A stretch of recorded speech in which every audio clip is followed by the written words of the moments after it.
Vamos a proceder entonces con el estudio después de haber orado por la palabra del Señor y haber el hermano Leonardo hecho nuestra lectura introductoria a la exposición de la palabra de Dios de Juan capítulo 18, versos del 28 al 40.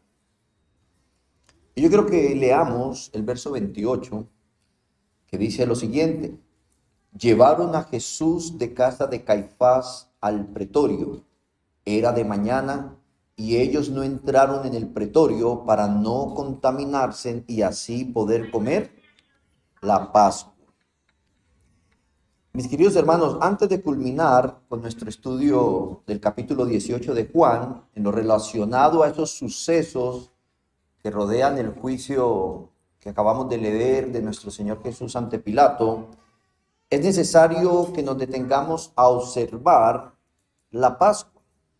Si bien es cierto, quisiera introducirlos a esa actitud de hipocresía que tenían estos fariseos, de todo lo que hemos visto que están haciendo pecaminosamente en contra de Jesús, de buscar falsos testigos, de hacerle juicios injustos, y dicen que no entraron a la residencia de Pilato para no contaminarse y poder comer la Pascua. Pero antes de ir a estudiar esa actitud de hipocresía religiosa, entendamos qué es la Pascua y qué es el Cordero Pascual. Y eso lo vamos a ver en dos temas. Llevamos varios días de dos en dos, ¿no? Tuvimos salir de 2 días, este domingo y el otro vamos a ver el Cordero de Dios y la Pascua. Nosotros sabemos que cada nación tiene días que marcan su historia, ¿verdad? Por ejemplo, nosotros los colombianos, si mencionamos el 20 de julio o el 7 de agosto, de inmediato pensamos en libertad, independencia, batallas decisivas, ¿no? Esos momentos que definieron lo que somos como país. De igual manera, la nación de Israel también tenía un día así, pero era mucho más profundo para ellos, la noche de la Pascua, una noche que definió su destino para siempre. La noche en la que Dios liberó del poder de Egipto y en la destrucción hacia los egipcios pasó por alto las casas de los israelitas y las pasó por alto con base a un sacrificio de un cordero. ¿Lo recuerdan? Ellos eran esclavos allá en Egipto. Dios completa el tiempo profetizado por el mismo Abraham de que iban a durar ellos en esa tierra esclavizados 400 años de oscuridad, y en ese momento Dios envía a Moisés. Dios castiga a Egipto con 10 plagas. La 10ª fue la más severa, que envió al destructor y causó la muerte de todos los primogénitos en toda casa. ¿Cuántos han visto esas películas, no? Yo creo que de niños nos quedó tan grabada cada Semana Santa, como le llama la religión tradicional, viendo esas películas de Moisés, cómo pasaba el destructor, el ángel de la muerte, y cómo morían los primogénitos, pero donde habían puesto la sangre del cordero en los dinteles, no morían los infantes o los primogénitos. Y esta es, hermanos, esa noche cuando Dios los liberó del poder de Egipto, y en esa destrucción pasó por alto las casas de los israelitas con base al sacrificio de un cordero. Pero muchos siglos después, en un valle cerca al Jordán, aparece Juan el Bautista y señala a Jesús y dice, Juan 1:29, he aquí el Cordero de Dios que quita el pecado del mundo. Hermanos, Juan no estaba simplemente, el Bautista, presentando a Jesús. Él estaba anunciando el cumplimiento definitivo de aquella noche histórica en Egipto, y lo estaba anunciando en la persona de Jesús. A ese que en el verso 34, el evangelista Juan, en su narrativa por inspiración, dice de Juan, que dijo, es el Hijo de Dios. Dice, yo le vi y he dado testimonio de que este es el Hijo de Dios. Hoy entonces vamos a ver qué significa la Pascua y que Cristo sea el Cordero que la representa, y por qué para la iglesia del Señor esta verdad es un motivo de gozo. Entonces, hermanos, ¿qué es la Pascua? Históricamente la Pascua era una fiesta anual que conmemoraba la forma en cómo Dios libró a los israelitas de la esclavitud de Egipto. Aproximadamente unos 3.300 años a nuestra época y unos 1.300 años desde aquella noche a la época en la que estaba apareciendo nuestro Señor Jesús en la escena de la humanidad. Y Juan el Bautista dice: he aquí el Cordero de Dios que quita los pecados del mundo.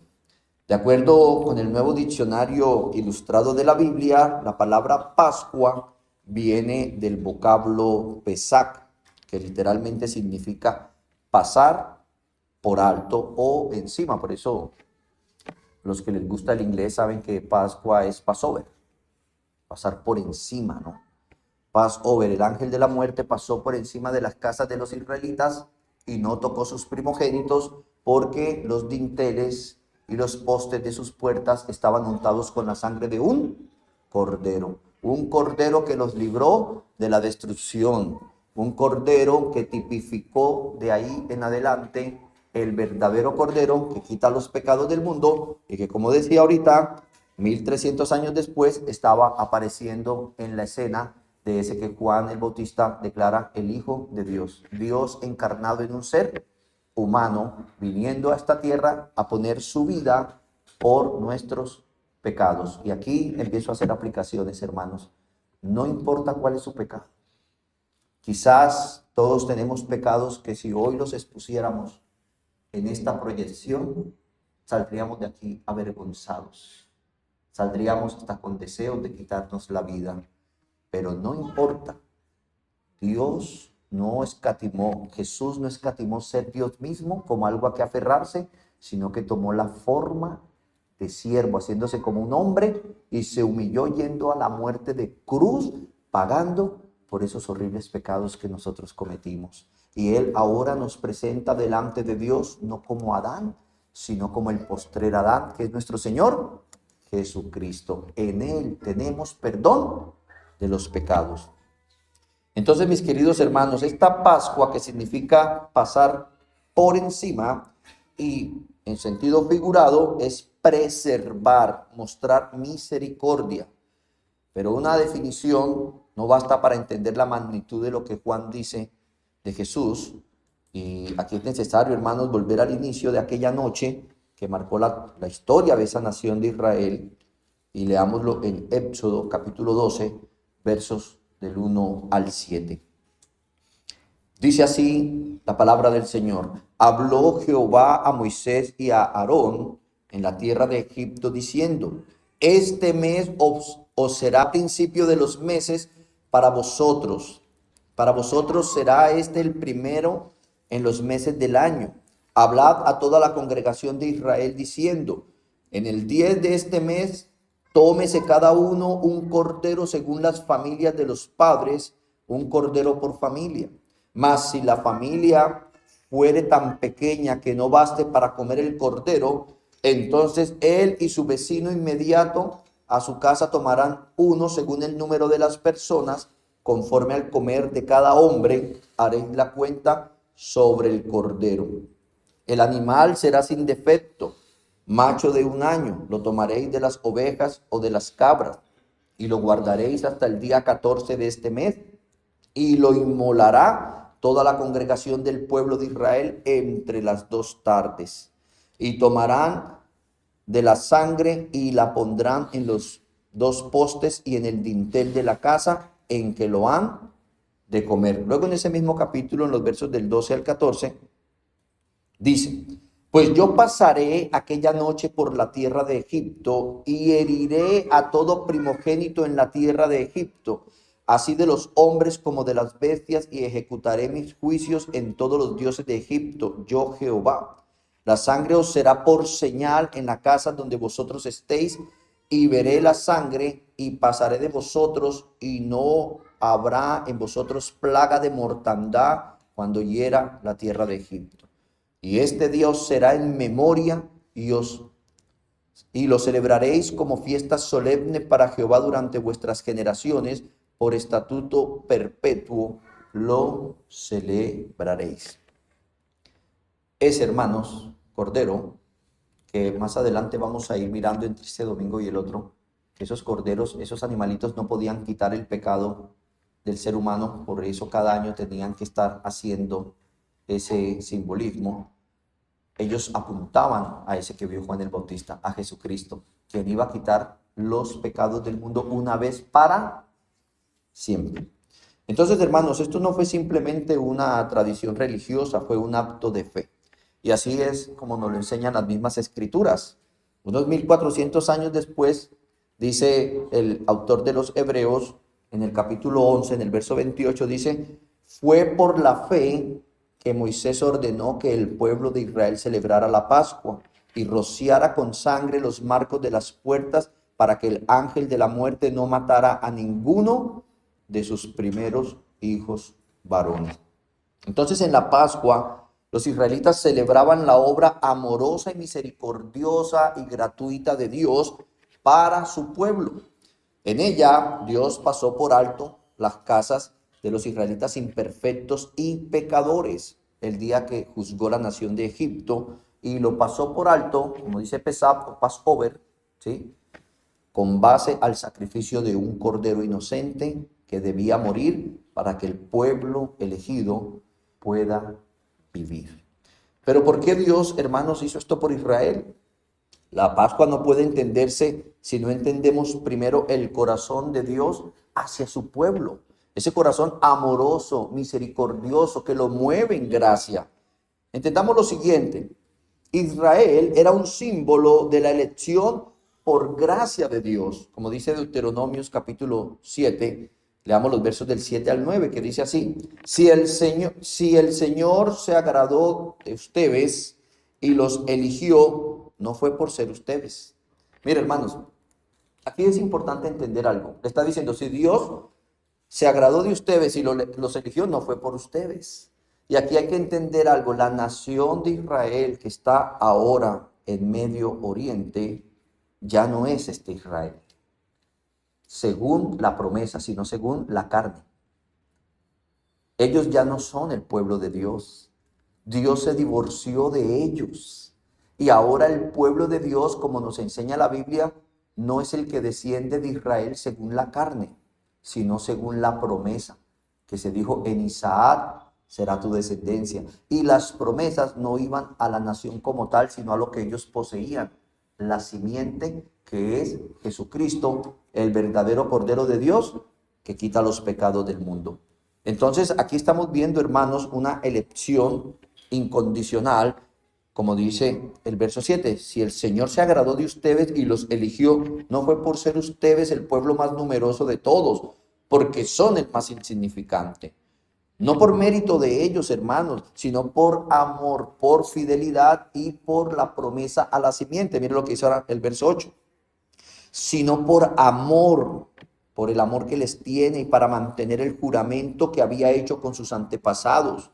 Por eso los rescató del poder del faraón, rey de Egipto, y los liberó de la esclavitud con grandes manifestaciones de poder.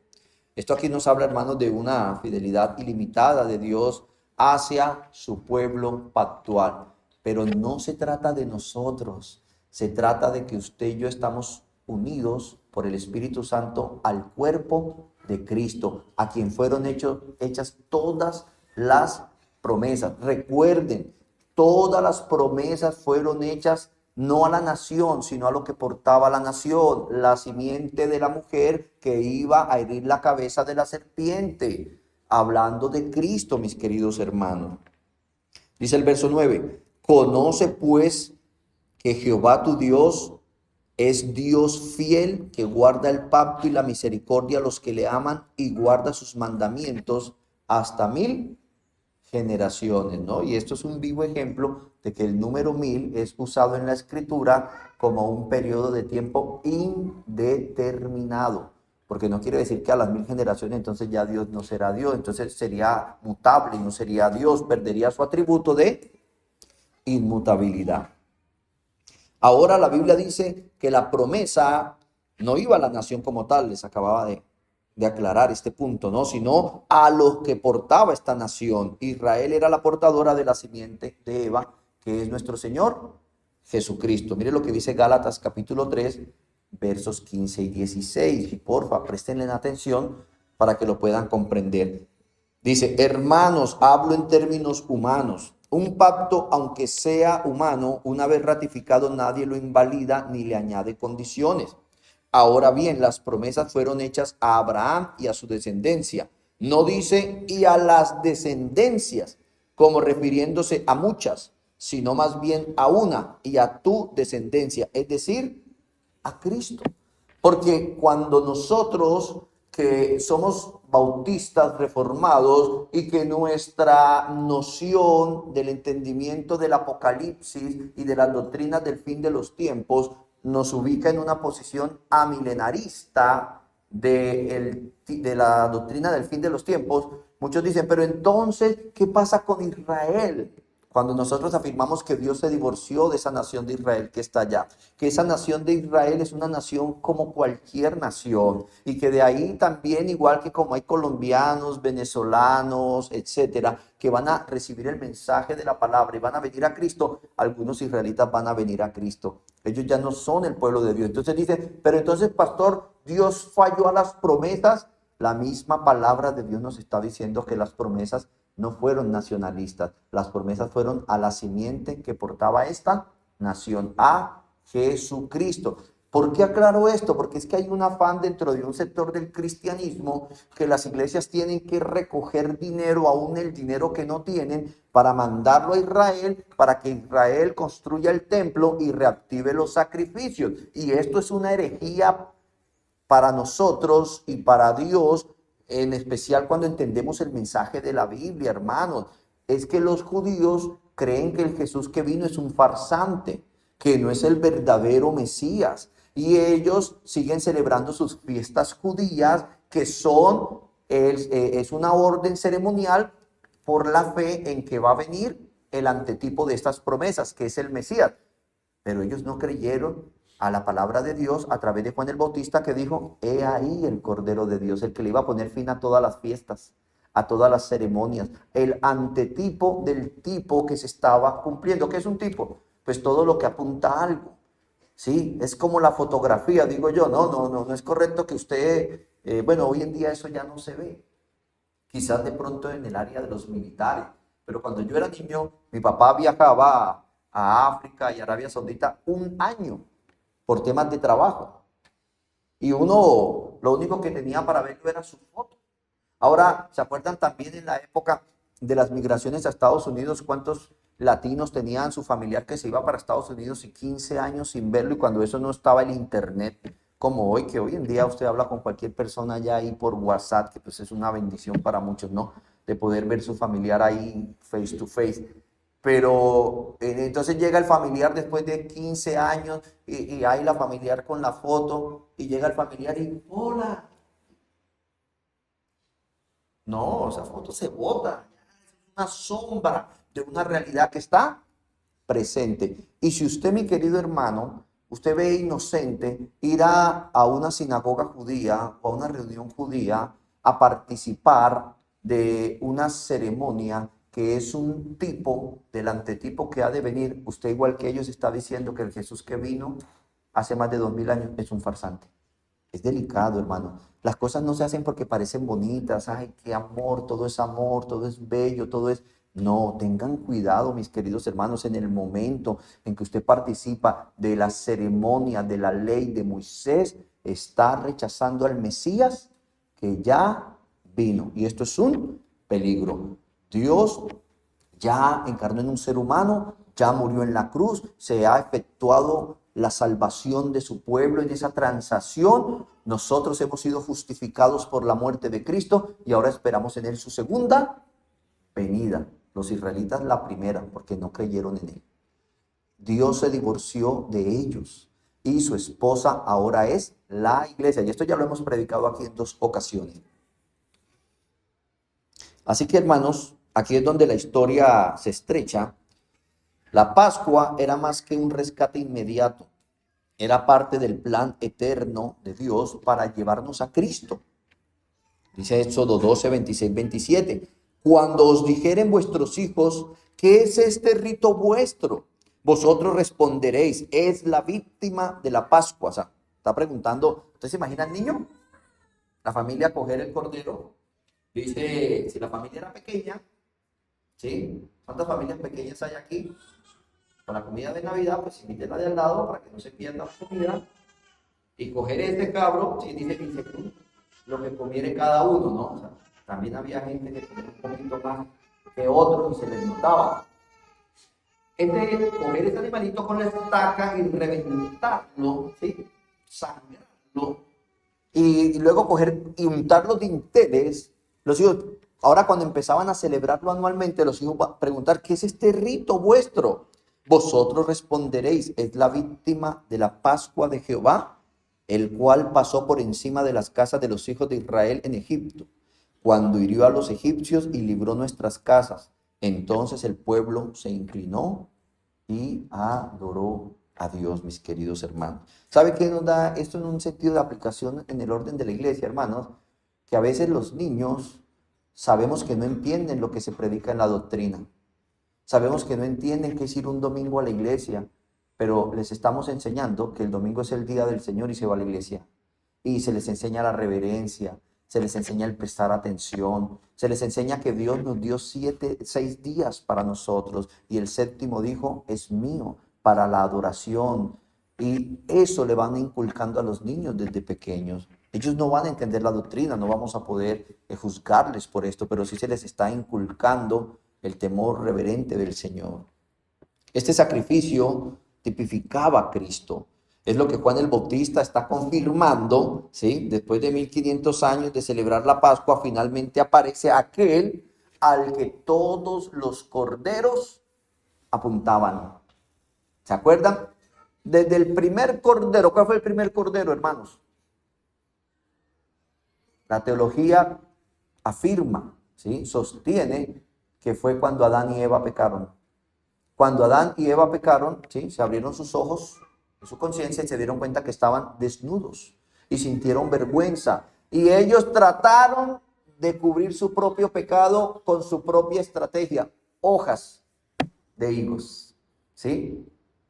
Pero luego viene Dios y dice que los vistió con pieles, lo que indica, mis queridos hermanos, no es factible creer que Dios sopló y creó un vestido de piel fina. No, se sacrificó el primer cordero que vistió la desnudez del pecado del ser humano y apuntó ese cordero sacrificado desde la fundación del mundo al cordero de Dios que iba a venir y con su muerte iba a salvarnos de los pecados. Por eso, mis queridos hermanos, nosotros tenemos esta creencia, esta fe. Mire lo que decía Juan, capítulo 1, verso 29, el Bautista. El siguiente día vio Juan a Jesús que venía a él y dijo, he aquí el Cordero de Dios que quita el pecado del mundo. ¿Con qué pecado lucha, hermano? No lo diga, pero ¿con qué pecado luchamos? Yo me debo incluir, porque aunque no ando fornicando ni adulterando, es claro lo que dice la Biblia, hermano. El que dice que no pecas a Dios mentiroso. Pecamos de pensamientos, de malas palabras. Inclusive en la casa un padre puede pecar teniendo más preferencia por un hijo que por otro. Hay muchas formas de pecar. El que dice que no pecas a Dios, mentiroso. ¿Pero en qué estás pecando? ¿Qué pecado lo agobia? ¿Qué pecado no le deja ser un buen esposo, una buena esposa, un buen padre, un buen hijo, una buena madre, un buen vecino? Jesús tiene el poder de quitar ese pecado. Vengamos a Él. He aquí el Cordero de Dios que quita el pecado del mundo. Es, hermano, lo que estaba en los planes eternos de Dios, como dice Apocalipsis 13:8. Dice, hablando acerca de la profecía que da Juan de la bestia, ¿sí? Estos temas, uno de pastor quisiera abrir una ventana e irse, pero el tiempo no nos da, ¿no? Pero ¿se acuerdan que hace poco predicamos acerca del Hijo del Hombre? La profecía de Daniel, que Daniel en su sueño vio, Nabucodonosor tuvo el sueño de los 4 imperios que iban a venir, el babilonio, el medo persa, el griego y el romano. Y vemos que luego Daniel se le confirma esto por medio de una visión. Pero el imperio romano, que todavía ni siquiera es nombrado, porque en Daniel se nombra y dice, estaba peleando con el príncipe de Persia y luego iré con el de Grecia. O sea, se nombra Grecia. Y luego podemos ver que cuando Daniel tiene la confirmación de este sueño de Nabucodonosor a través de una visión, él ve representado estos imperios por medio de unas bestias. Y cuando ve el cuarto, dice que era una bestia que no se podía describir, que era aterradora. Y ninguno de los imperios fue tan aterrador en el daño que hizo como el imperio romano. Y él dice, y en el tiempo de uno de estos imperios, ¿sí? Saldrá una roca no cortada por mano de hombre, hablando de la venida del Mesías. ¿Y en qué tiempo de imperio vino Cristo? Está todo, creo que quedó grabado en el audio esa vez, está la enseñanza de que Cristo es el Cordero y la bestia era Roma. Entonces, cuando Juan, nosotros miramos a Juan, el escritor de Apocalipsis, él está teniendo una visión donde él ve lo que profetizó Daniel de la aparición del Hijo del Hombre. Luego Juan está hablando de cómo en el cielo viene uno como un cordero que fue inmolado y se le da todo el poder y toda la gloria. En ese tiempo se iba a manifestar la bestia, es decir, se iba a manifestar el juicio de Dios sobre la nación de Israel por haber rechazado al Mesías con la gran bestia espantosa. Iba a entrar en operación ahora sí. Y es cuando el imperio romano destruye en el año 70 la nación de Israel. Todo Judá lo destruye completamente. Esa bestia que se está hablando no es una bestia futura, hermanos. Esto es histórico. Y el Apocalipsis, debemos entender que el Apocalipsis tiene es histórico, ¿sí? Es redentor, pero también tiene una esperanza futura de la segunda venida de Jesucristo por su pueblo. Entonces aquí es donde está diciendo de esa bestia, dice, adorarán a la bestia todos los que moran en la tierra, cuyos nombres no han sido escritos desde la fundación del mundo en el libro de la vida del Cordero que fue inmolado. Miren, mis queridos hermanos, desde la fundación del mundo ya Dios había destinado quién eran sus elegidos, no por mérito propio, sino por los méritos de Cristo en la cruz, que íbamos a ser salvados del poder de Satanás por los méritos de Jesús. ¿Se acuerdan? Los que estuvieron aquí la semana pasada cuando hablamos de las consecuencias del pecado de David, al final Dios le dice a través del profeta a David, después de que le dice todos los juicios que van a venir a su vida por causa de su pecado, le dice, pero tranquilo, no morirás, tu pecado fue remitido. Es decir, que los santos de la antigüedad fueron salvos, llevaron las consecuencias también del pecado, pero fueron salvos por la esperanza del cordero inmolado que se tipificaba en esa época con corderos y que iba a venir, que ya vino aquí en el presente de nuestro estudio, en el tiempo de Juan el Bautista, el cordero que iba a cargar en sí los pecados del mundo, llevándolos a la cruz, pagando por ellos, enterrándolos en su sepultura, resucitando y vistiéndonos de su justicia, hermanos. Por eso nosotros tenemos la fe firme de que el pasado quedó enterrado y que Dios nos ve en Jesús y no en Adán. Entonces, esos eran los planes eternos de Dios. También los sacrificios de la antigüedad tipificaban la obra de la redención de Dios decretada desde antes de la fundación del mundo. Hermano, antes de que Dios creara el mundo, ya Dios había tenido en su mente el plan eterno de salvación y sus elegidos. Como dice primera de Pedro 1, 18 al 20. Dice, sabiendo que fuisteis rescatados de vuestra vana manera de vivir, la cual recibisteis de vuestros padres, no con cosas corruptibles como oro o plata, sino con la sangre preciosa de Cristo, como de un cordero sin mancha y sin contaminación, ya destinado desde antes de la fundación del mundo, pero manifestado en los postreros tiempos por amor de vosotros. Amado hermano, desde antes de que Dios creara el mundo, ya Dios había pensado en nosotros y en nuestra salvación. Una salvación tan grande que no se definió en este tiempo, sino antes de la creación. ¿Usted se imagina que la salvación dependiera de nosotros? Este no me saludó, no es salvo. Ese se la pasa hablando en la reunión, no es salvo. Este no me invitó a almorzar, no es salvo. ¿Sí? No, la salvación del ser humano no depende del ser humano, a diferencia de como lo enseña Roma. La salvación del ser humano está, como dice la misma Biblia, que usa Roma para enseñar. Desde antes de la fundación del mundo, Él nos conoció. Qué bonito, hermanos. Esto, amados, debe ser el motivo de nuestro regocijo en medio de cualquier circunstancia en la que vivamos. No importa si Dios no me dio riqueza, me dio el cielo. No importa si no logro un ascenso, me dio el cielo. No importa si nunca tengo un carro, me dio el cielo. ¿Se acuerdan del hombre rico? Allá en el infierno, diciéndole, Señor, manda a Lázaro, el mendigo, que vaya a mi familia. Si ven a alguien que resucita de los muertos, creerán. ¿Y sabe qué le respondió Abraham? Le dijo, a Moisés y a los profetas tienen, que los lean. Si no creen a ellos, no creerán aunque un muerto resucite. Y qué tristeza que la iglesia evangélica tradicional vive detrás de eventos sorprendentes y milagros para que la gente venga a Cristo.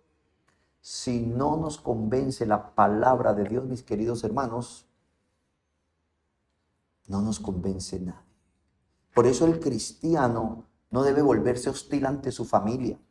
Qué triste, hermanos, es uno ver personas que camuflan un hostil personaje, una persona horrible de soportar detrás de una preocupación porque su familia sea salva. Dios no nos llamó a ser los policías de la fe de nuestros familiares ni vecinos. Hermanos, el día que Dios tiene preparado para que alguien venga a Cristo, así como lo hizo con nosotros, la palabra de Dios se le quitará el velo y vendrá a Cristo. No estamos nosotros llamados a manipular la fe de las demás personas. No es lo correcto. No es lo correcto entonces decir, hijo, si este domingo vas a la iglesia, al final vamos a almorzar a la cazuela. Ahorres esa plata, hermanos. Eso no está haciendo nada en los niños. Llegará el día. Quizás sea un año antes de su muerte. Pero cuando llegue el momento de Dios, Dios traerá a esa persona a Cristo. ¿Sabe qué es triste, hermanos? Ver hasta pastores tradicionales y sus iglesias menospreciando sus familias por no ser convertidos. Ame a sus hijos. Pastor, es que mi hijo lucha con un pecado horrible, mi hija abandonó la casa y se prostituyó. Ame a su hija, ame a su hijo. Es su hijo. O usted no le va a alcahuetear, ¿verdad?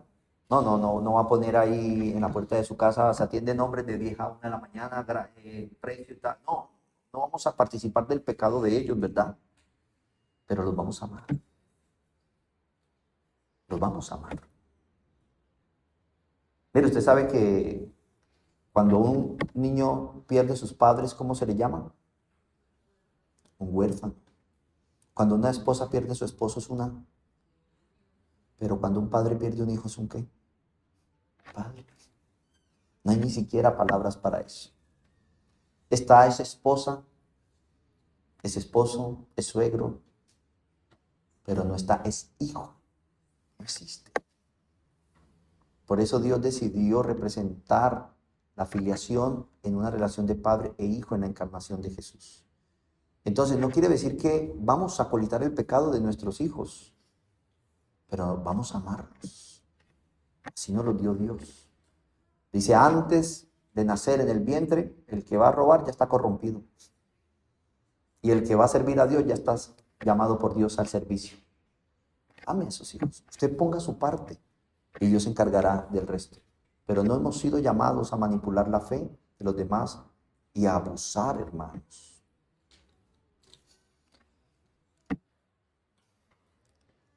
Esto debe ser un motivo de regocijo para nosotros, el que nuestra salvación se definió antes de la fundación del mundo. Dice Lucas 10:20, cuando los discípulos de Jesús habían salido con el poder del Espíritu Santo a diseminar el evangelio en las regiones contiguas a Jerusalén, porque ya el tiempo apremiaba, y Dios envió a 70 comisionados, Cristo, y estos llegaron porque sanaban enfermos, resucitaban muertos, levantaban paralíticos, echaban demonios y llegan y dicen, y Cristo les dice, pero no os regocijéis de que los espíritus se os sujetan, sino regocijaos de que vuestros nombres están escritos en los cielos. ¿Sabe dónde?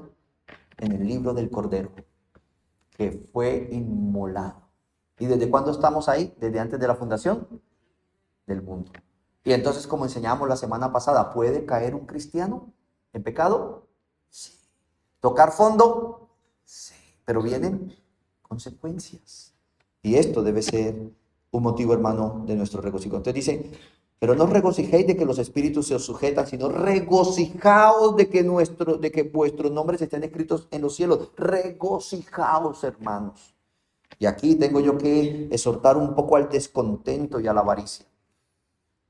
Ese pecado de descontento a toda hora, hermanos, que no estamos felices. Hoy fuimos y nos endeudamos y sacamos el 16, pero a los 3 meses salió 17 ya. Hermano, ese materialismo nuestro, yo recuerdo por allá en el 2015, estábamos un poquito bien financieramente, buenos trabajos y con el sustento para poder hacer una especie de inversión y hermanos, nos hicimos a una camioneta, fuimos a un concesionario y sacamos una camioneta. Hoy en día usted con un buen historial crediticio se mete allá y sale hasta con 2 carros, uno para cada uno. Hay que tener cuidado. Y cuando compramos la camioneta era la última de su modelo. Y a los 3 meses llegó la nueva totalmente cambiada. Y yo cuando la veía pasar, me decía, quiero esa. Ya no estaba contento con lo que tenía. Ya la quería cambiar. Hermanos, lo que más nos debe regocijar es que nuestros nombres, como decía al principio, de que somos salvos, están escritos en los cielos. De que Dios nos conoce. De que cuando muramos y estemos frente a Él, no nos va a decir, no te conozco, hacedor de maldad, apartado de mí, al lago de fuego preparado para Satanás y sus ángeles. Regocijémonos de eso, hermanos. Tengamos ese contentamiento. Hermanos, cuando uno en realidad conoce a Cristo y conoce las consecuencias del infierno de las que hemos sido librados, uno no se pone a llorar que porque es que no pude estrenar en diciembre. ¿Dónde dice la Biblia que hay que estrenar en diciembre? No es malo. Si usted puede comprar, compre. Pero si no, yo he hecho el hábito, hermanos, que aunque pueda tener ahí 3 camisas para estrenar, me pongo la más viejita que tenga para esas fechas. Para demostrarme que he sanado el corazón de Santa. Pero mis amados hermanos, a veces qué triste es que hay cositas que nos roban el gozo. Hay tantas cosas que nos roban el gozo insignificantemente. Puede ser que una persona tenía cáncer, iba a morir, Dios le sanó, pero luego se quiere quitar la vida porque la moto se le pinchó. ¿Se puede entender, hermanos? Son cosas tan insignificantes a veces, pero estamos regocijados que vamos bien. Filipenses capítulo 4, versos del 3 al 4 dice, asimismo te ruego también a ti, compañero fiel, que ayudes a estas que combatieron juntamente conmigo en el Evangelio, con Clemente también, los demás colaboradores míos, cuyos nombres están en el libro de la vida.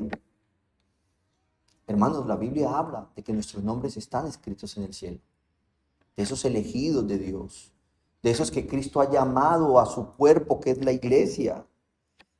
Dice luego el verso 4, regocijaos en el Señor siempre. Otra vez digo, regocijaos. Hermanos, dejemos esa loca y afanada carrera por acumular, que se ha vuelto en un ídolo hoy en día. A veces, de verdad, hay personas que han descuidado su esposa, sus hijos, el esposo, la familia, la iglesia, solo por sus metas materiales. No es malo hacer dinero, lo malo es el corazón o el lugar que le doy en mi corazón al dinero y lo que estoy dispuesto a hacer por obtenerlo. Solo un verdadero creyente puede decir, lo siento, si tienes que despedirme, despídame, pero no puedo hacer eso. No lo puedo hacer. Pero pastor, como usted dijo, saqué carro, casa, viaje, estoy pagando todo. Del sueldo ni para la iglesia apoyarme queda, por mi mala mayordomía. Tremendo, hermanos. Yo cuando trabajé, hermano, trabajé en lo público. Juan Felipe, hay que colaborar este domingo. El domingo no se trabaja, menos los públicos. El domingo es el día del Señor. Entendemos los hermanos de la industria, entendemos los hermanos que tienen contratos que les toca trabajar los fines de semana, es respetable. Pero cuando nada te ata y lo haces solo por mover la expectativa de un hombre, de un ser humano, ¿dónde está el temor reverente hacia el Dios que nos dio la vida? Creemos que los adventistas están errados en guardar el sábado, pero cómo movieron cielo y tierra para que inclusive el IFE nos tocara ahora, les tocara a ustedes, a mí me tocó en un día, domingo, y no en dos, y que muchas cosas se movieran. Pero nosotros creemos en Dios y a veces no tenemos esta reverencia por Él. A veces queremos trabajar los domingos por ganar un bono, por ganar de más. Confiemos en que en Dios está nuestro deleite, hermanos. Confiemos en el Señor. Él va a obrar. Mateo 16, 26. Dice, de nada le sirve a una persona. De nada sirve que una persona. Yo a veces voy a leer y ya tengo la Reina Valera aquí en la mente y vamos a leerlo en la traducción lenguaje actual. Dice, de nada sirve que una persona gane en este, de nada sirve que una persona gane en este mundo todo lo que quiera. Y aquí estoy aplicando, hermanos, a una exhortación al descontento y a la avaricia. ¿Sí? Porque Dios nos manda a regocijarnos es por la salvación. Y dice, de nada sirve que una persona gane en este mundo todo lo que quiera si al fin de cuentas pierde su vida y nadie puede dar nada para salvarlo. ¿De qué te sirve, hermanos?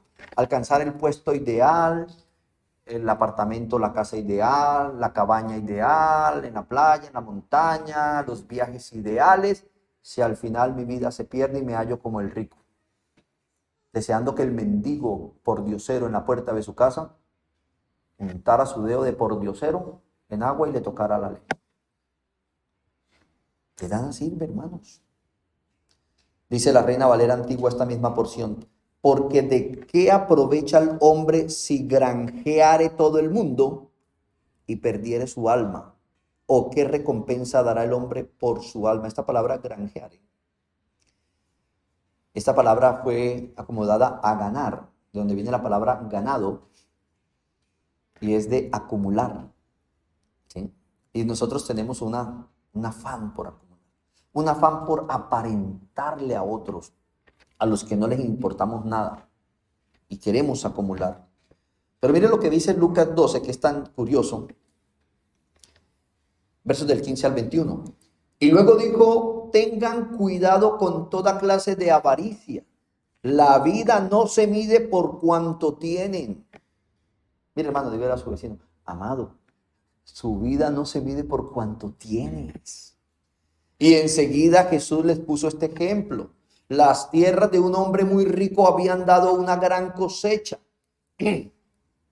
Era tanto lo que se había recogido que el rico no sabía dónde guardar los granos. Pero después de pensarlo dijo, ya sé lo que haré. Destruiré mis viejos graneros y mandaré a construir unos mucho más grandes. Los graneros donde granjear, donde quieren acumular las posesiones. Allí guardaré todo lo que he cosechado y todo lo que tengo. Después me diré, ya tienes suficiente para vivir muchos años. Come, bebe, diviértete, disfruta de la vida lo más que pueda. Pero Dios le dijo, necio, vas a morir esta misma noche. ¿Y quién se quedará con todo aquello por lo que has trabajado?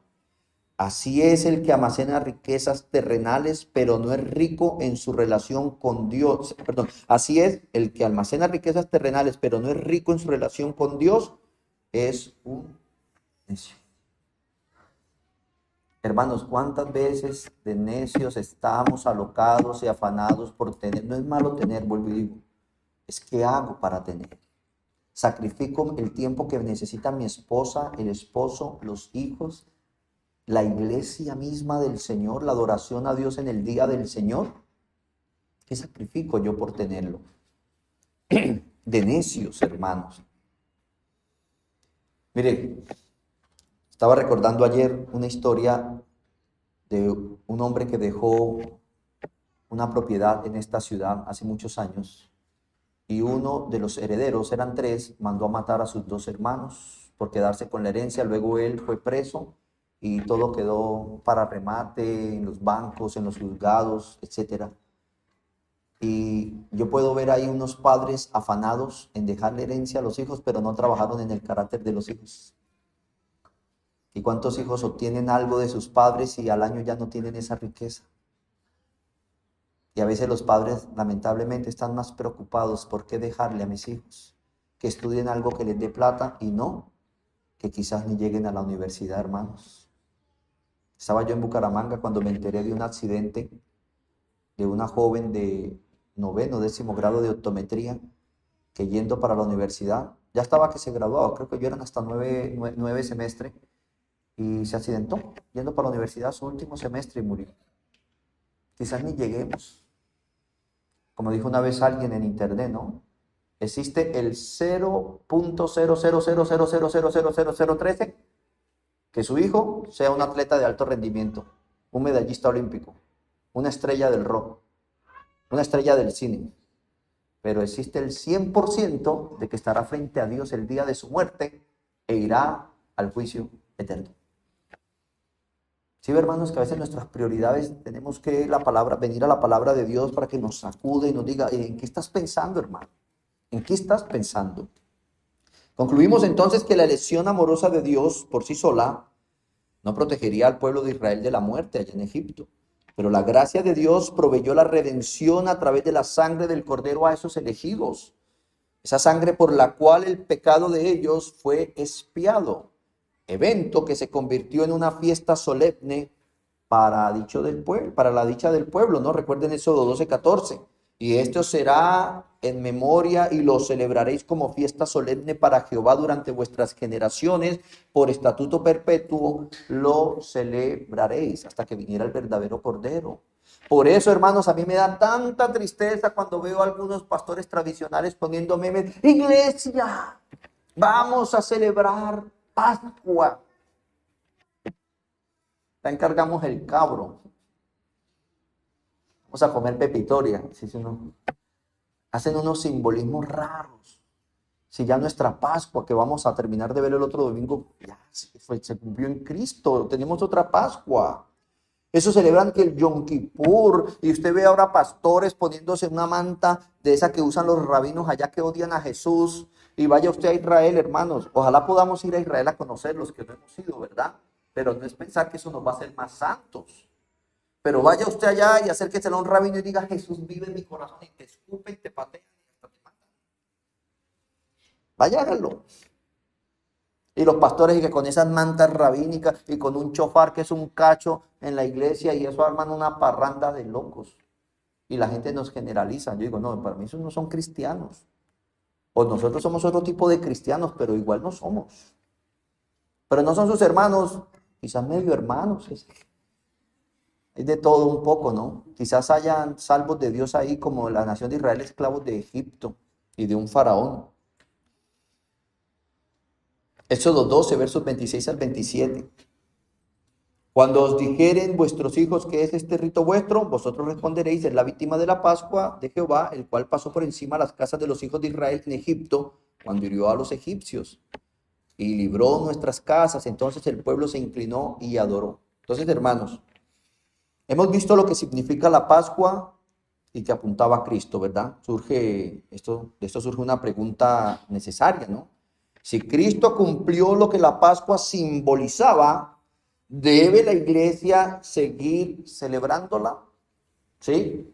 ¿Debe el pastor aquí tener su chofar, su manta hebrea, y traer y pintar aquí de rojo los dinteles de la puerta y que el CPC después nos eche de aquí por haber hecho eso. ¿Deben los cristianos celebrar esa Pascua? A lo que respondo, hermanos, que es importante como primero aprender que la Biblia no manda a la iglesia a observar fiestas y rituales del antiguo pacto en el Nuevo Testamento. No manda. El Nuevo Testamento responde de manera clara: la sombra terminó porque la luz ya vino. Por eso es un peligro del que nosotros nos diferenciamos de nuestros amados hermanos presbiterianos que dicen que la Biblia es un solo pacto con dos administraciones, con la intención de que se puedan trasladar, ¿sí?, cosas del antiguo al nuevo.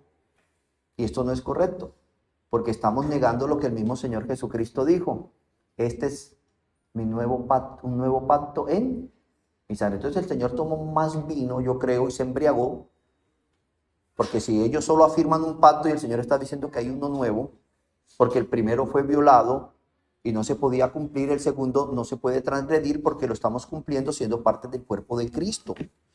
Entonces, es importante, hermanos, que la Biblia en el Nuevo Testamento no manda a observar los rituales del antiguo pacto. El Nuevo Testamento responde de manera clara: la sombra terminó porque la luz llegó. Por el contrario, si nos enseña la Biblia a nosotros, mis queridos hermanos, a no sujetarnos a esos mandatos, ni permitir que nos condenen por no observarlos. Mire lo que dice Colosenses, hermanos, no lo estoy diciendo yo.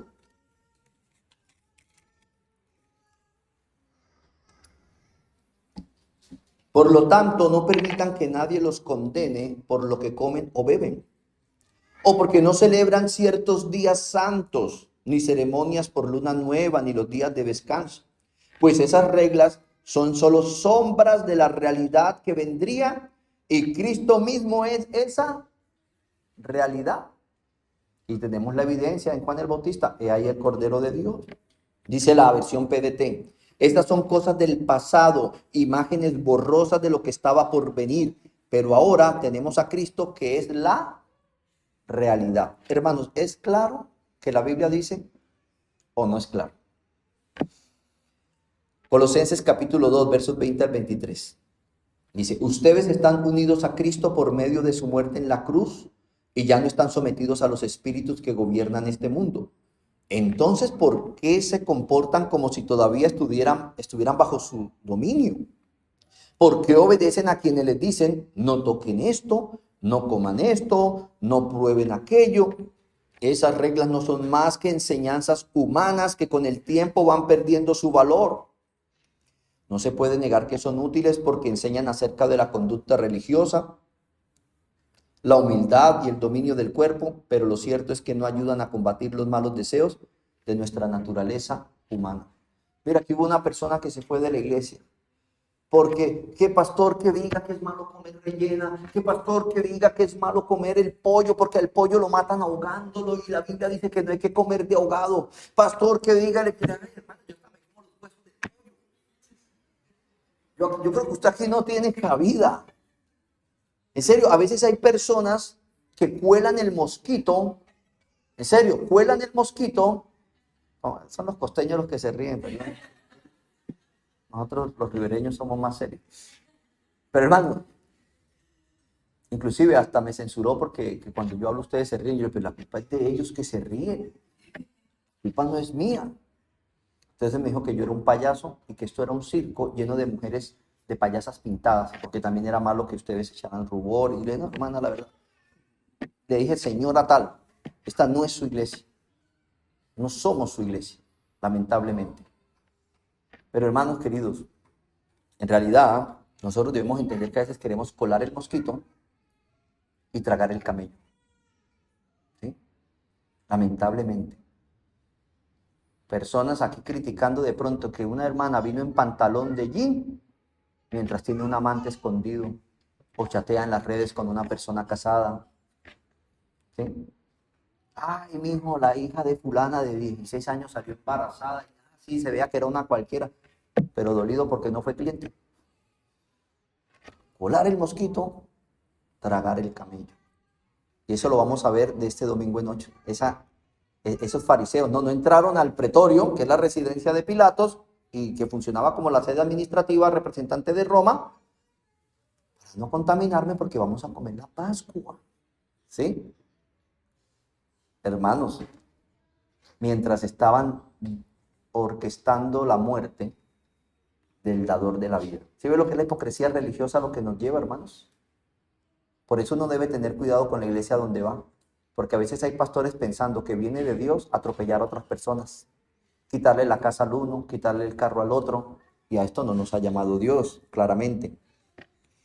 Entonces, hermanos, todas estas cosas religiosas tienen cierta apariencia de piedad, pero no ayudan a combatir los deseos de la carne. No lo ayudan. Yo he escuchado jóvenes decir, pastor, en la iglesia estábamos en una semana de ayuno y yo a escondidas fornicando con mi novia. Pero no rompí el ayuno. Tremendo que pasen estas cosas, ¿verdad, hermano? Por eso nosotros no debemos juzgar a otros, creernos más que otros, querer imponer cosas cuando debo sentarme y esperar que el Señor obre en mi vida, me restaure y con que tenga el cielo ganado, regocijarme y depender y esperar y confiar en Dios. Gálatas 4, versos 9 y 10. Pero ahora que ya conocen a Dios, o mejor dicho, ahora que Dios los conoce, ¿sí? No nos van a decir, Jesús, no los conozco, apartados de mí, ya Él nos conoce. ¿Cómo es que vuelven a dejarse esclavizar por esas realidades mundanas que no tienen fuerza ni valor? Todavía celebran como fiestas religiosas ciertos días, meses, estaciones y años. Y aquí viene el dilema de todos los diciembres. ¿Sí? Que si usted no tiene plata para el arbolito, pastor, dígale a mi esposa que eso es pagano. Pero que si a usted sí le gusta el arbolito, ay, es que nació Jesús. No nació en esa fecha, sí nació en esa fecha, ya esto lo hemos predicado para que no vinieron antes. Sí, pero, hermanos, Dios no nos ha llevado, inclusive en el Facebook hice un pensamiento en relación a esto, lo pueden leer. Sí sabe que la iglesia tiene un perfil donde usted puede leer y darle me gusta si quiere. No estamos ahí ganando nada por eso, pero mis queridos hermanos, ¿sabe qué es lo triste? Para mí, personalmente, la Navidad no es ni bíblica, es más antibíblica que bíblica. Yo la verdad soy indiferente a estos temas. Soy muy indiferente. Pero hermanos, qué triste es que ustedes en la casa estén peleando por esas cosas. Qué triste es ver cristianos peleando por política. Puestos los ojos en el reino de los cielos y enfrentados por un reino humano. Yo personalmente exhorto a mis hermanos pastores que traen la política a la iglesia y yo les digo, no hagan eso, hermanos. Porque lamentablemente aquí tenemos personas en la izquierda y otros en la derecha. ¿Y ahora dónde van a pasar para allá? ¿Sí? Es un ejemplo. Y hay que respetar ese pensamiento suyo. Hermanos, yo trabajé política, asesoré políticos y yo les puedo decir, los dos dicen mentiras. De los dos necesitan a Cristo. ¿Cómo usted va a pelear con su hermano por el que Cristo murió en la cruz por temas de política? ¿Cómo va a pelear con su propia sangre, su propia familia? Esos son temas que no se llevan ni a la iglesia ni a la casa. Ejerza su derecho. La iglesia no puede pervertir la democracia. No estamos llamados a eso. Pero hablando de celebraciones, hermanos, claro, hay celebraciones abiertamente pecaminosas, como el Halloween. Ya aquí los hermanos han madurado, pero antes, pastor, ya le paso al niño que quiere disfrazarse, pastor. Y claro, el pelado llega el domingo y hace bulla, se desquita conmigo porque yo le dañé el disfraz. No, padre, si usted no tiene la madurez para educar a su hijo en casa, está mal. Está mal. El Halloween no es una celebración sana. Pero pastor, yo lo disfracé de angelito. Hermanos, hay celebraciones que no son sanas. Pastor, yo la celebro, se lo respeto. Pero no diga que es un hijo de Dios haciendo celebraciones abiertamente paganas en contra de la fe y la santidad de la iglesia. ¿Sí me van a entender? Pastor, es que el jefe me va a ascender, pero me pidió que fuera el padrino de bautizo de su hijo, pastor. Mano, vaya, arregle usted eso con Dios. No me venga a mí a culpar porque yo no tengo para sostenerlo mensual a usted. Pero a veces nos falta carácter santo. Nos falta un carácter de verdad de decir, no, no, si yo puedo apadrinarlo, lo apadrino de corazón. ¿Y que es un padrino? Que si usted llega a faltar, yo... Pero a veces uno bien llevado financiero, no tiene ni para el bonais. Sí, en serio, a veces ponen de padrinos niños que pelan gente mal financieramente y sin la madurez, porque un padrino es que si muere el papá y la mamá, pues él lo va a criar, pero ¿cómo va a criar usted un niño si no se ha criado ni usted mismo? Y eso se puso de moda, padrinos de 15 años, de 14, de 13. Pero usted dice, yo se lo puedo apadrinar, si usted llega a faltar, yo respondo por él, pero no necesito un ritual. Eso nace el corazón. Yo tuve 2 padrinos, nunca ni supe de ellos. Uno sé que quedó como borrachín en las calles del pueblo donde me crié y no me ayudaron a nada. Pero hermanos queridos, no se pongan a estar celebrando cosas sin un significado bíblico. A eso no nos ha llamado Dios. El Nuevo Testamento, sí, hermanos, no enseña de que estos 2 pactos, volviendo al pacto de obras y al pacto de gracia, la Biblia es muy clara, hermanos. La teología pactual. ¿Sí ve? Recordemos, aquí un poquito les va a ayudar de teología. Cuando hablamos de teología, hay 2 cosas fuertes y es cómo se relaciona Dios con su creación. ¿Sí? Cuando usted escuche la teología, nos va a enseñar cómo se relaciona Dios con su creación. Esto se llama la economía de Dios, no economía financiera. De ahí es donde eso ahora tomó un término más financiero. ¿Cómo se relaciona Dios con sus criaturas? Y entonces hay 2 grandes posturas teológicas y en el 2000 nació una tercera. Una es la dispensacional, que dice que Dios se relaciona con la iglesia a través de 7 dispensaciones de tiempo. No están en la Biblia, no están. Yo tengo que venir y decir, de aquí a aquí meto la 1, de aquí a aquí metemos la 2. ¿Sí? Eso es lo que hicieron estos teólogos. Y la otra es la teología del pacto, que es la que somos nosotros como bautistas reformados o confesionales, que creemos que Dios económicamente se relaciona con sus criaturas a través de pactos. Y la Biblia nos enseña que hubo un pacto de obras en el huerto que Adán lo violó. Y dice Oseas de Israel, la nación de Israel, tal cual Adán violó el pacto. Y hay un pacto de gracia en Cristo, ¿sí? Un pacto de gracia en Jesucristo. También la constante relación de Cristo con su Padre nos habla de un pacto eterno de redención. A los que me vistes. Es decir, antes de la fundación del mundo, Dios hizo una transacción con el Cordero de Dios que fue inmolado desde antes de la fundación del mundo para entregarle un pueblo. Entonces, también en la Biblia vemos que existen los pactos. O sea, ¿sí ven? Yo no estoy metiendo pactos en la Biblia me los está dando a mí. Luego también vemos que cuando Adán peca y viola el pacto de obras, Dios promete el pacto de gracia. Y hay una revelación progresiva del pacto de gracia. Hay un pacto con Noé. ¿Cuál es el pacto con Noé? No Noé el que celebraba la Navidad, Noé. Que Dios no va a destruir la tierra porque ahí va a venir la simiente de la mujer. Entonces no se va a destruir la tierra. Y hay quienes están esperando un meteorito y un poco de cosas que va a destruir la tierra. Eso no lo dice la Biblia. Luego vemos, bueno, dice unas cosas, pero no son eso, son un sentido poético o figurado, porque la nación de Israel, ¿sí?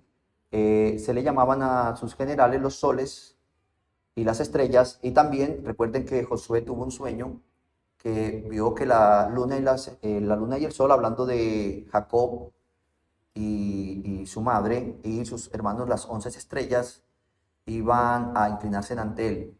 Cuando Juan decía de que iban a caer las estrellas y el sol, estaba haciendo de la caída de Israel cuando Dios se divorció de ella. No es que eso iba a pasar literalmente. Se ve que la Biblia hay que entender cómo la leemos, hermanos. Entonces vemos nosotros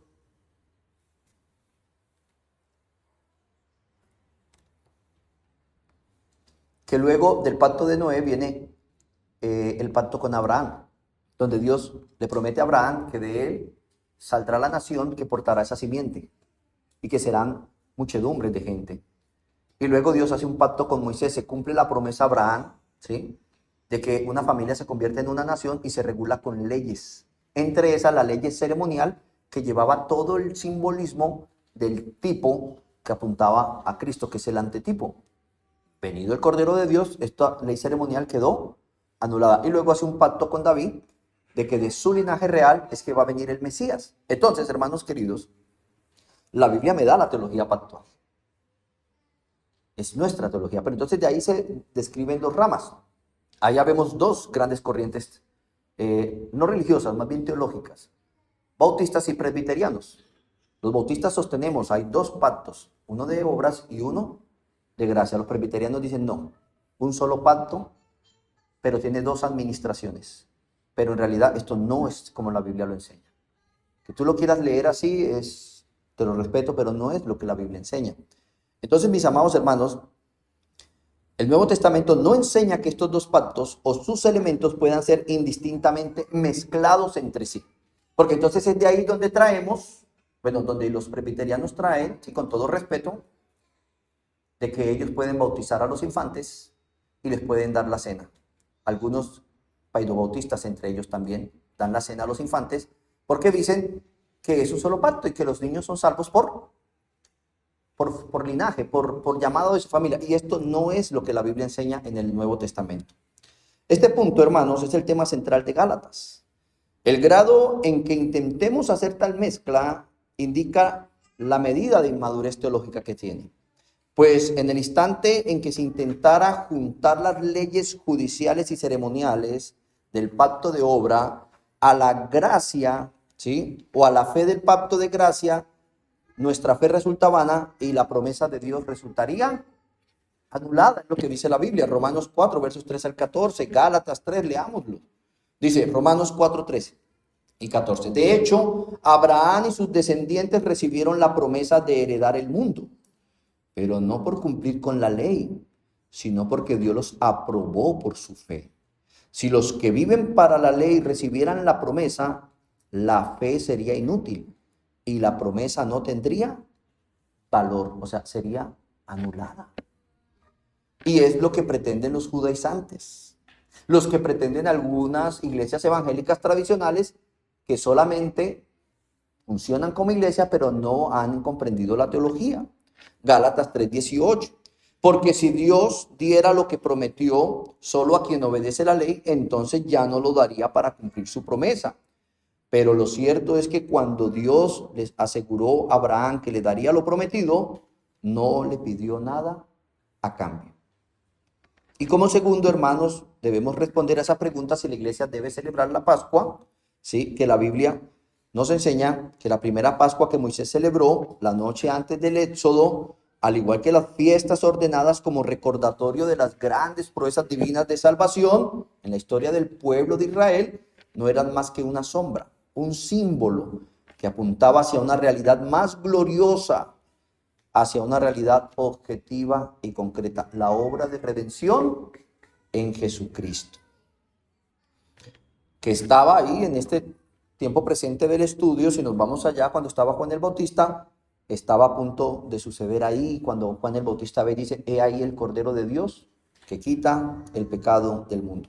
La luz verdadera, mis hermanos, venía a este mundo y en el mundo estaba, pero el mundo no la pudo comprender. ¿Y sabe que esto se repite en los corazones hoy? Dice Juan 1, 9 al 11, cuando Cristo camina en medio de nosotros, Juan dice, el Cordero de Dios que quita el pecado del mundo, dice, aquella luz verdadera que alumbra a todo hombre venía a este mundo. En el mundo estaba y el mundo por él fue hecho. Pero el mundo no le conoció. A lo suyo vino y los suyos no le recibieron. La nación de Israel le rechazó. Colosenses 2, 16 al 17. Por eso les digo, no permitan que nadie les diga lo que tienen que comer o beber. Tampoco se sientan obligados a celebrar festividades tales como las fiestas de guardar, celebración de luna nueva o días de descanso. Todo eso no era más que la sombra engañosa de lo que estaba por venir. Lo real y verdadero es Cristo. De hecho, todo el sistema sacrificial establecido por Dios, hermanos, en el Antiguo Testamento y en el Antiguo Pacto sirvió de base para la venida de Jesucristo, quien es el perfecto sacrificio que Dios proveerá como expiación por los pecados de su pueblo. Y recuerden que esto, si ustedes son juiciosos y prestan atención, ¿sí?, como citaba el hermano Leonardo, recuerde que cuando vamos a la iglesia se complace Dios tanto en la obediencia como en el sacrificio. Y en el prestar atención como en el holocausto o la grosura de los carneros. A la iglesia se va a prestar atención, es muy importante entenderlo. Y si ustedes han prestado atención, hemos estudiado que el sumo sacerdote representaba a Cristo, tipificaba a Cristo, el cordero inmolado, el templo, la misma nación de Israel tipificaba a Cristo, el postrer Adán. Hermanos queridos, esto lo complementa. Todo el sistema sacrificial tenía un propósito, apuntar ¿a quién? A Jesús. Y usted decide, o la foto o el familiar que no veía. ¿Con qué te vas a quedar, mi hermano? Concluimos entonces que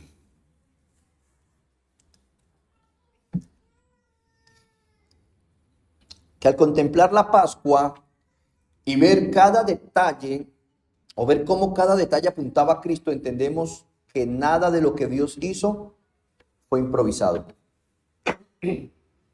Nada, mis queridos hermanos.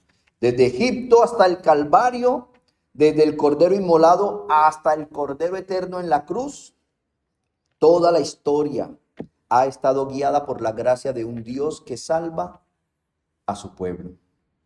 La sombra quedó atrás, la realidad ha venido y esa realidad es nuestro Señor Jesucristo. Nuestro Cordero, nuestra vida, nuestra seguridad, nuestro gozo. Hermanos, así como Israel fue preservado por la sangre en los dinteles, hoy los hijos de Dios somos preservados por la sangre preciosa del Cordero de Dios que quita el pecado del mundo, que se derramó en esa cruz hasta la última gota. Y entonces, si esto es verdad, que es verdad, no hay mayor motivo para regocijarnos, hermanos. Arrepentirnos de ese pecado del descontento y de la avaricia, pensando que la vida del hombre consiste en acumular posesiones o bienes. Que saber que más motivo de regocijo que saber que nuestros nombres están en los cielos. Que esta verdad, hermano, nos guarde del descontento, de la avaricia, de la tentación de buscar seguridad donde no la hay. Que nuestro gozo no esté en las posesiones, sino en la obra perfecta de nuestro Señor Jesucristo. Amén. Les invito entonces que oremos.